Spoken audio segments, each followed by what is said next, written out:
Hai, Assalamualaikum warahmatullahi wabarakatuh dan salam sejahtera. Kali ini cikgu nak membincangkan mengenai cara untuk mengatasi sifat ataupun perasaan malu pendiam di kalangan semua orang yang pernah merasai perasaan ini. Yang pertama, beranikan diri anda. Beranikanlah diri anda untuk berhadapan dengan sesiapa sahaja. Setkan dalam minda anda untuk berani melakukan apa sahaja, berani berhadapan dengan sesiapa sahaja. Pedulikan kata-kata orang tentang anda ketika berhadapan dengan sesiapa yang anda hadapi sekarang. Untuk membuatkan orang lain hormat anda hendaklah menjadi berani. Ini kerana orang yang pendiam dan pemalu ini mempunyai sifat kurang yakin diri ataupun perasaan takut dalam diri.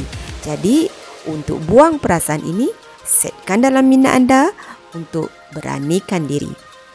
Seterusnya, yang kedua, aktifkan diri anda dalam bidang co-curriculum, sekolah ataupun di universiti dan juga di tempat kerja. Salah satu cara untuk menangani masalah pendiam dan pemalu ini ialah anda sertailah persatuan dan aktifkan diri dalam co-curriculum serta apa-apa jua acara sosial.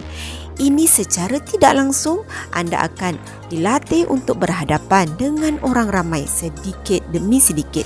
Tidak kira sama ada anda memegang jawatan ke sebagai presiden atau ahli jawatan kuasa biasa sahaja. Yang penting anda aktif ketika dalam persatuan dan juga kegiatan sosial. Percayalah, anda akan dilatih secara tak langsung untuk berhadapan dengan orang, bercakap di hadapan orang ramai, mengurus masalah orang, mengurus program dan sebagainya. Seperti contohnya ketika menguruskan sesuatu program yang melibatkan dengan semua pelajar ataupun kawan-kawan, anda secara tak langsung akan berinteraksi dengan semua orang, betul tak? Yang terlibat dengan program.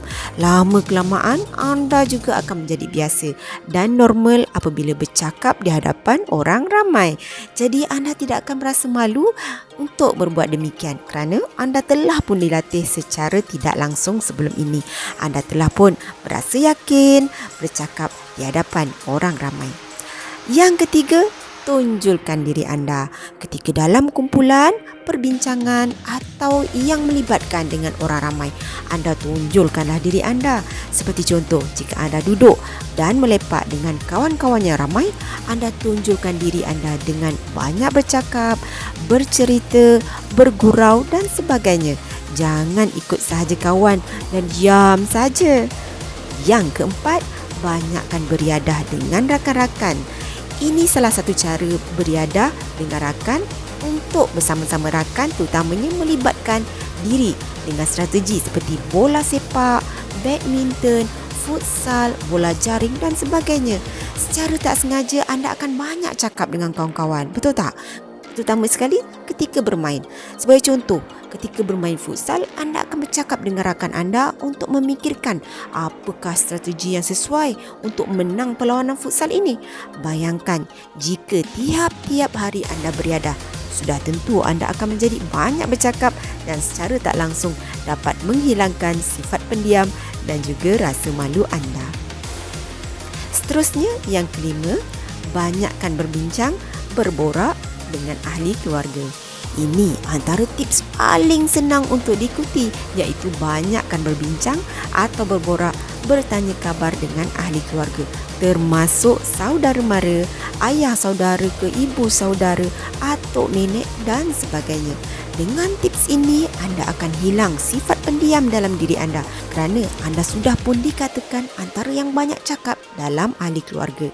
Berbincang dengan ahli keluarga bermaksud bercakap tentang apa-apa saja. Yang keenam, banyakkan bertanya ataupun berbincang dengan guru, pensyarah dan juga majikan. Jika anda ada sifat pendiam dan pemalu ini, sudah tentu anda tidak banyak bertanya, betul tak? Berjumpa atau berbincang dengan guru, pensyarah atau majikan. Oleh itu, anda perlulah banyakkan berjumpa dan bertanya kepada guru, majikan anda jika tak faham. Jika hendakkan kepastian jawapan daripada guru, bincanglah dengan guru. Ini kerana kebanyakan pelajar tidak mahu berjumpa dengan guru atau pensyarah adalah kerana mereka takut dan berasa malu. Oleh itu, dengan selalu berjumpa dengan guru, pensyarah atau majikan, anda akan hilang sifat malu. Guru, pensyarah pun akan suka dengan sikap anda yang tidak kenal erti putus asa untuk mendapatkan jawapan. Yang ketujuh, buatlah ramai kawan. Buatlah ramai kawan sama ada di sekolah, universiti, kolej ataupun di tempat kerja dengan bertegur sapa dan juga kenal kawan-kawan yang lain. Ini supaya kita dapat rasa keyakinan untuk berhadapan dengan orang yang kita tidak kenal dan kita juga akan dapat tahu dan mengenali perangai kawan-kawan kita yang lain. Yang ke-8, buat ibu bapa dan guru serta majikan berasa bangga dengan diri anda. Untuk membuat ibu bapa, guru, majikan, buatlah ibu bapa, guru, majikan bangga dengan anda untuk menjadi pelajar atau pekerja yang cemerlang dan menjadi anak yang berguna kepada semua masyarakat. Jika anda membuat sesuatu yang mereka bangga dengan anda akan mendengar kata-kata pujian. Maka kata-kata positif itu akan memberi satu sifat keyakinan dan juga keberanian untuk anda bergerak ke hadapan lagi.